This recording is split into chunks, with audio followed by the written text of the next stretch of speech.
Welcome back to the third and final instalment of our NC500 road trip mini-series.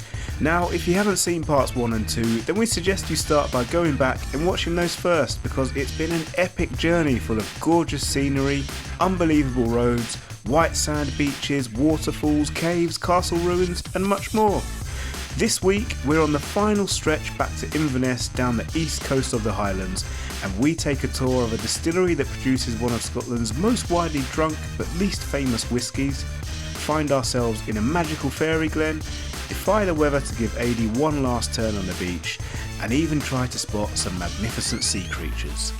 But first off, we're picking up where we left off last week, with Sarah solo adventuring in the freezing cold. Something else that I had marked on the map that is supposed to be quite cool to see. Adie's already fallen asleep, so Jay has opted to stay in the cab with her and let me go out into the elements to face another adventure on my own. Maybe I have got a friend after all. You gonna come with me? I don't know if you can see that properly, but it says in 1792 the steps were built, 230 years old. Whaligoe Haven is famous for this zigzagging cascade of steep steps that wind their way down to the sea. Though they're in great condition, in parts they're pretty precarious, with steep drops off the side of sheer cliffs. There's differing information on exactly how many steps there are, but it's somewhere between 330 and 365. Either way, it's a hell of a lot of steps. If you're wondering why on earth they were installed here over 200 years ago, it was to grant access to this incredible natural harbour, which at the time was the main fishing hub in the area, and at its peak played host to dozens of local fishing boats. While the fishing boats are long gone, the steps and harbour are still much loved and well looked after by local volunteers. Now, if the Whaligoe Steps look a hard slog on the way down, Sarah assures me they're a much more daunting task on the way back up.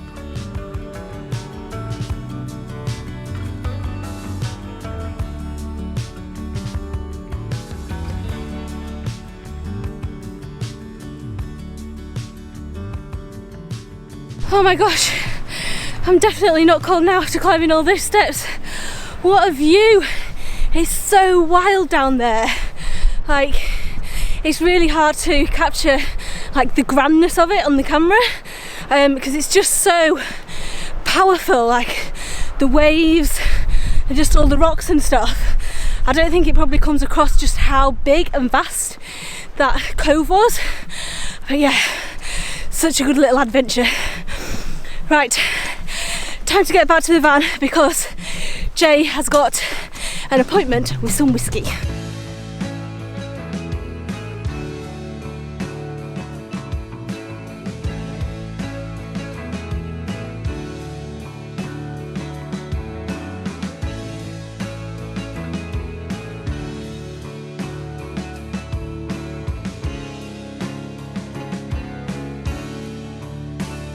If you've been watching us for a while, or you've watched any of our other Scotland or Ireland trips, then you'll know that I am a big fan of whiskey, and we have come to a distillery. We had to, didn't we? You couldn't do the NC500 without coming to a whiskey distillery, and I'm going to go on a tour. I booked myself in this afternoon, and I'm pretty excited about this one.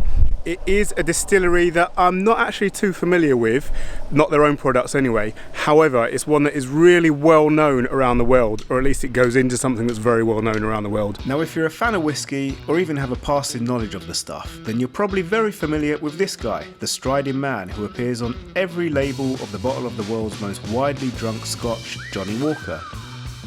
Being a blend, Johnnie Walker is made up of whiskies from a number of different Scottish distilleries, and Clynelish is one of those. If you're a little confused as to why you've never heard of this distillery, it's because Clynelish only bottles about 5% of the whisky that it makes here under its own name. A whopping 95% of the stuff goes into Johnnie Walker Gold Label Reserve, and it makes up about 60% of that blend. This tour was one of the most memorable that I've done, and whilst, like most distillery tours, the distillery part of it is probably only really interesting to people who've never been on one before, there's also a very immersive story room. that has loads of interactive activities to take part in, and which pieces together the history of both Clynelish and Johnny Walker. And the whiskies are pretty decent too. Well, I really enjoyed that whiskey tour. I made a promise to myself a while ago that I wasn't actually going to go on any more whiskey tours, that I was just going to do the tastings, because basically the process of making whiskey is pretty much the same from distillery to distillery. And the last couple that I've done have not been great, but this one was really immersive. They've obviously put a lot of thought into the tour, and there were a lot of interactive bits and pieces to do. So it was actually really interesting, and the tasting afterwards was great. I tried 6 whiskies, which is, you know, quite a lot. I will give Clynelish a good 9 out of 10 for that tour. I really enjoyed it. And because I've had a dram or two of whiskey, it means that Sarah has to drive us to our park up. And Sarah hasn't driven the van for nearly 2 years since she was pregnant with Adie. So this could be very interesting. So how are you feeling about this?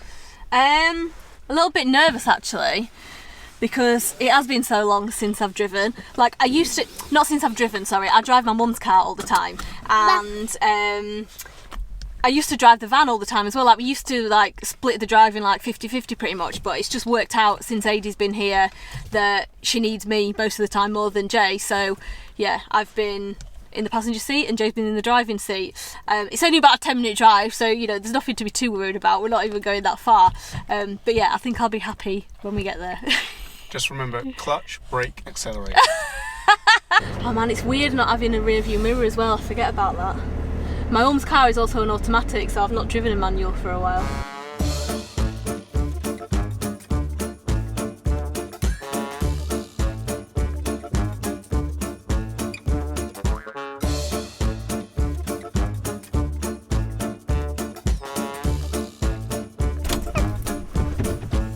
Excellent journey. It was alright, wasn't it? Yeah. I'd actually forgotten how easy the van is to drive, like considering it's such a massive vehicle, you know, just like actually steering it and like pulling out, and like it is actually like it moves really well. It's really smooth.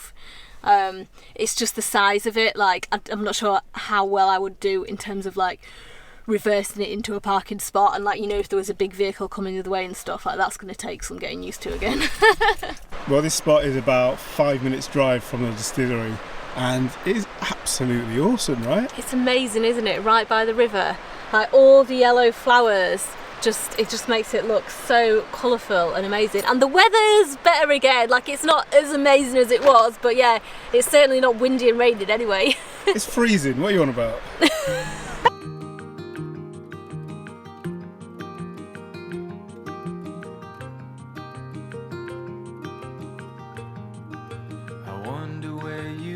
So the plan was to have a walk into town and get a takeaway, an Indian takeaway, and we just went in the pub to pass the time until the takeaway opened. Turns out it's not actually open because it's Eid, so then we thought, oh, we'll get a Chinese. That takeaway isn't open either, so we've ended up just getting some like frozen pizzas from the co-op, and then we saw an ice cream shop, so we got an ice cream on the way back because we're absolutely starving, and it's just started raining. So, Perfect yeah. weather for ice cream. That's how our evening's going. Oh, and it's so cold. Whose idea is it to get ice cream? Like, my hands are about to drop off. You can blame your daughter for that. I cannot quite believe that this is happening, but I've just woken up, taken the blind off of our big window at the front of the van, and it is actually snowing outside. There's a huge blizzard going on. We can go make a snowman! This is incredible. Last week we were literally in t-shirts sunning ourselves on the beach, and now it is actually snowing. Huge, giant snowflakes of real snow.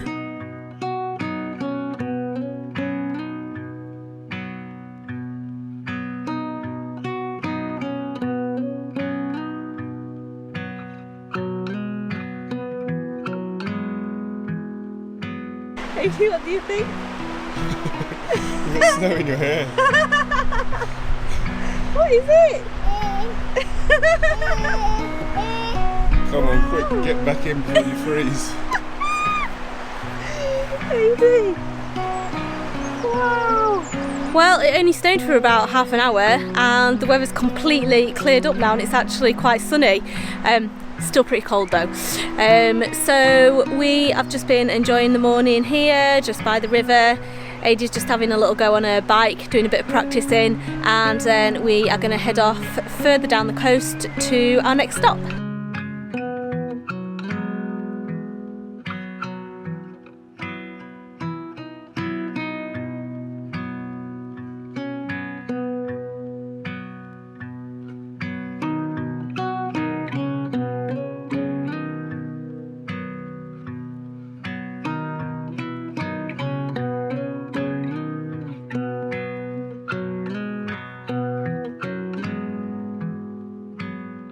Right, are you two ready? Absolutely, let's go. How weird is it that in the time that we got here and got our waterproofs on, that it's actually stopped raining? And it's pure sunshine now. I know, this weather's mad. This is Scotland.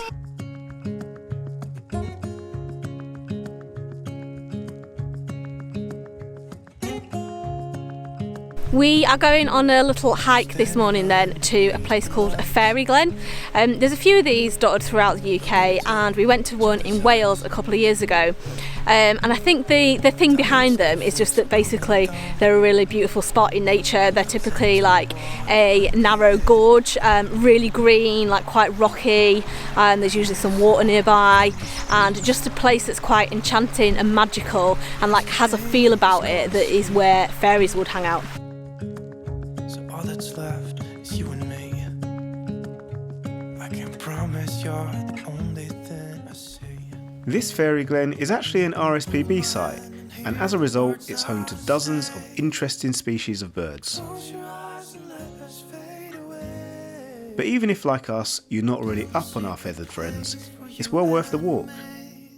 It's another example of Scotland's many stunning woodland landscapes, and after about half an hour you're rewarded with views of this gorgeous waterfall.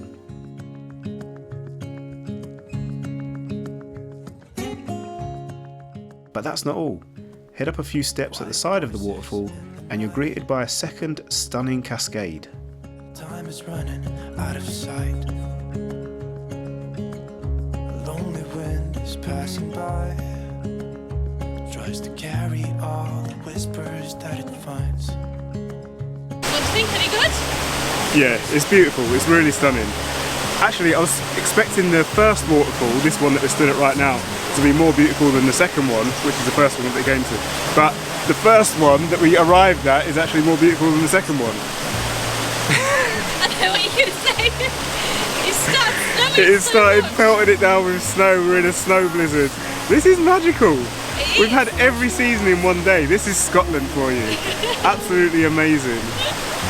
I cannot believe that last week we were literally in our t-shirts paddling in the sea, and then now we've got basically all the warm clothing that we own on and it's snowing.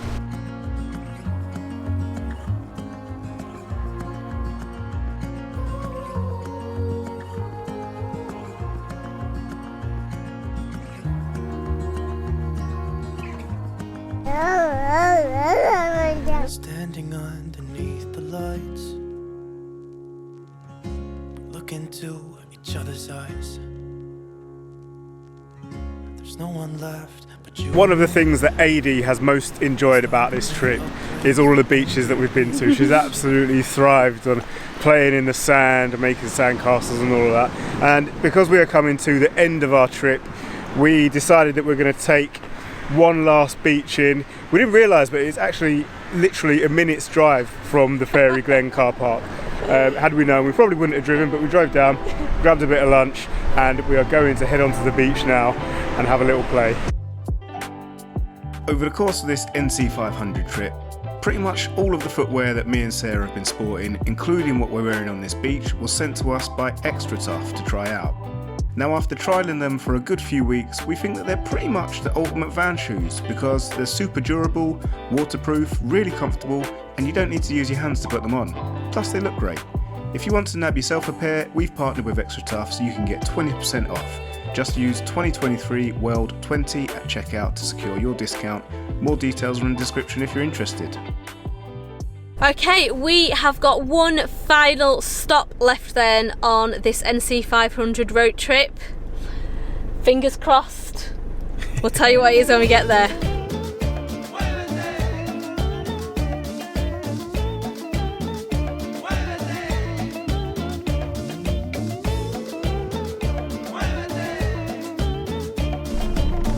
You see any? Absolutely not. Well, we'd read that this was a really good point to come and maybe see some dolphins. We didn't know whether it was going to be the right time of day or whether it is actually even the right season. We were just kind of chancing our luck and crossing our fingers, but there aren't any at all. And there's signs up saying that we can't actually even park the van here either. It's just for cars only. So we're just going to go and find our final park up for the night.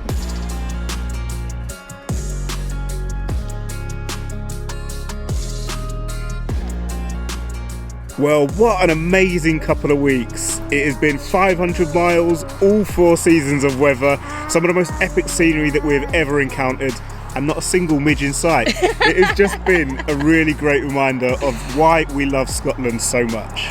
And that is us signing off for this week. We hope you've loved coming along on our NC500 road trip and that we've given you lots of inspiration for doing your own. Slow it again. Yeah. Okay. If you did enjoy this video, then please hit that thumbs up button below, and if you're new around here, then why not consider subscribing? And if you do subscribe, don't forget to hit that little bell button too so you get notified every time we post a new video. Catch you next week.